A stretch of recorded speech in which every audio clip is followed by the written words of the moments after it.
Luke Tanaka with head volleyball coach Julie Hall. Coach of the week started off with a really convincing win over North Central. Were you impressed with the way they came out in a conference match and were able to take care of business real quickly?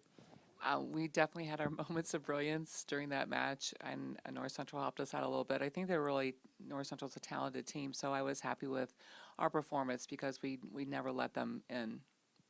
That was nice to see.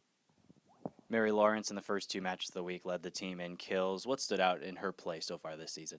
I think I'm so impressed with what she's been doing, especially putting her in the back row right now. She's just really stepped up to that challenge, and we needed her to, and she's been a real force for us in the front line as well. I was hoping that in doing that, the front line play wouldn't suffer because of it, but it seems like it's been elevated, so I'm really happy with what she's been doing.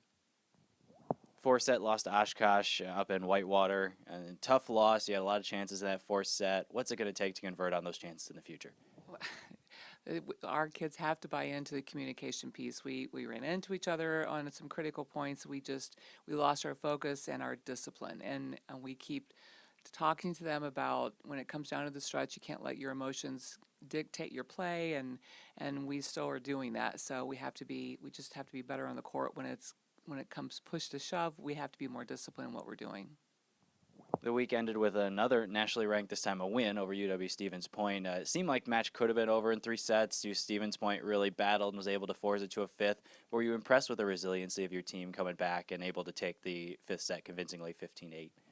Well, again, we were up 16-10 in the third game, and we just are having troubles shutting the door.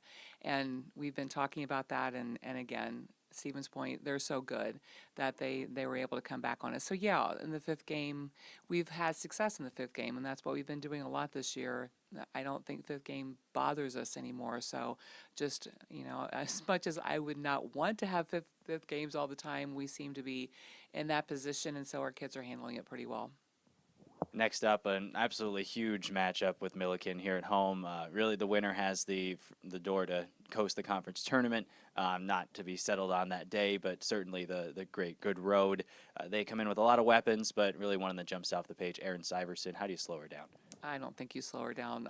She has too many shots and just is so intelligent. It's just going to be us again, trying to see if we can up our defense a little bit more, and we have to be offensive minded. They're just a really great ball control team.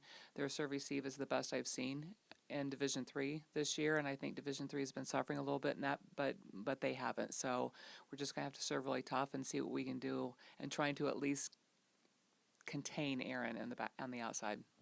I mean, it's such a huge matchup. What are you looking for in your team coming out right out of the gates? Just again, we need to have that discipline, and they have to have it that night, or we're not going to have success. So we'll see. We're working on that this week, and we'll see how they respond. 7 o'clock on Wednesday, RA Faggot Hall, an absolutely huge matchup in the CCIW. Coach, thanks for joining me. Thank you, Luke.